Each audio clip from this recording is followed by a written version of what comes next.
ஜெய் எல்லோருக்குமே ஒரு மாலை வணக்கம். உறவுகள் எல்லாரும் எப்படி இருக்கீங்க? நல்லா இருக்கீங்களா?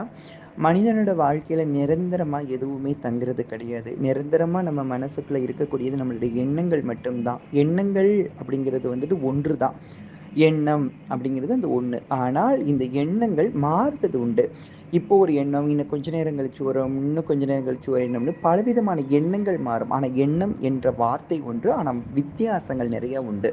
அப்படிப்பட்ட இந்த எண்ணங்களோட நம்ம பயணிக்கும் பொழுது, நம்ம சரியான முறைகள்ல பயணிக்க முடியுமானா, கண்டிப்பா பயணிக்க முடியாது. ஏன்னா, எண்ணங்கள் வந்து இப்போ ஒண்ணு சொல்லுது, இன்னும் கொஞ்ச நேரம் கழிச்சு ஒண்ணு சொல்லுது. இவங்க சரியானவங்களா? இவங்க நல்லவங்களா? இவங்க நம்மகிட்ட எப்படி நடந்துக்கிறாங்க? அவங்க நம்மகிட்ட எப்படி இருக்காங்க?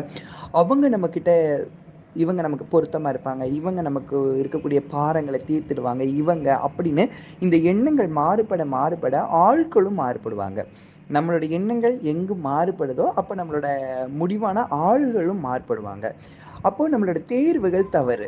எண்ணங்கள் ஒண்ணாத்தான் இருக்கணும். நாம் எதை நேசிக்கிறோம் அப்படிங்கிறத முதல்ல நம்ம தெரிஞ்சுட்டு நேசிக்கணும். இதுதான் நான் நேசிக்கக்கூடிய பொருள். இந்த விஷயத்த தான் நான் நேசிக்கிறேன். இந்த செயலைத்தான் நான் நேசிக்கிறேன் அப்படிங்கிறத நம்ம முதல்ல தெரிஞ்சுக்கிடணும். அப்படி நான் தெரிந்த என்னோட எண்ணம் இறை, அது பவானி. நான் நேசிக்கக்கூடிய நபர் பவானி. அவள்தான் என் உலகம். அப்படி நான் நேசித்து நான் கரெக்டான ஒரு முடிவு எடுத்தேன். என்னோட எண்ணம், நான் நேசிக்கக்கூடிய ஒவ்வொரு நேரமும் என் தெய்வம் இதுதான் நான் நேசிச்சதுனால, என் எண்ணம் அவங்கள மட்டுமே சுத்தி இருந்ததுனால, என்னால இவ்ளோ வருஷங்கள் இந்த ஆன்மீகத்துல என்னால ட்ராவல் பண்ண முடிஞ்சது. இன்னும் பண்ணிட்டே இருக்கேன். இன்னும் பண்ணுவேன். நிறைய நல்லது செய்துட்டே இருக்கிறேன். இன்னும் நல்லது செய்வேன். என்னை நம்பி வர்றவங்களுக்கு நல்லது செய்வேன். ஏன்னா, என் எண்ணம் அவங்க கிட்ட மட்டும் இருக்குது. அதனால என்னோட பயணம் இந்த அழகான பயணமா இருந்துகிட்டு இருக்குது. இவ்ளோ அழகா போய்க்கிட்டு இருக்குது. ஆனா, உங்க எண்ணம் என்னைய நீ எப்படி நினைச்சாலும் எனக்கு அத பத்தி கவலை இல்ல. ஏன்னா, என்னோட எண்ணம் அவங்க கிட்ட இருக்குது, பவானி அம்மாள் கிட்ட. அதனால என்னோட பயணம் சிறப்பா இருக்குது. என்னை நம்பி உண்மையா வர்றவங்களோட பயணமும் நல்லாத்தான் இருக்குது.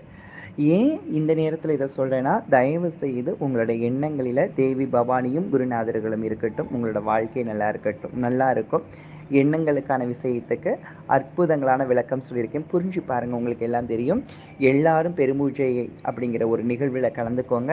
உங்களோட வாழ்க்கையில கண்டிப்பா இது ஒரு மிகப்பெரிய ஒரு திருப்புமுனை அமையும். உங்களோட வாழ்க்கையில நீங்க எத்தனையோ விஷயங்கள நீங்க பார்த்திருக்கலாம். ஆனா இந்த சூழ்நிலை, இந்த பெரும்பூஜையில நாளைக்கு அம்மா நிற்கக்கூடிய நிலை, அவங்க உங்களுக்கு காட்சி கொடுக்கக்கூடிய ஒரு விஷயங்கள் உங்கள வாழ்க்கையில நிறைய ஒரு விதமான மாற்றங்களை கொடுக்கும். உங்களோட மனசு நிம்மதிகள் கொடுக்கும். இது பிரமாதம், பிரமிப்பு. இதுதான் உண்மை. அதை உணர வாங்க. அம்மாவை நேசிங்க. எல்லா உறவுகளும் பெரும்பூஜையில கலந்துக்கோங்க. இதுவே அழைப்பிதழா எடுத்து, என் சொந்தங்களே, நான் பெறாத குழந்தைகளே, என்னோட செல்வங்களே, வாருங்கள் பெரும்பூஜையை சிறப்பா நடத்தி தாருங்க. வருக வருக என்று உங்க அம்மா உங்களை எல்லாத்தையும் வரவேற்கிறதுக்கு காத்திருக்கிறேன். வாங்க செல்வங்களே. ஜெய் பவானி.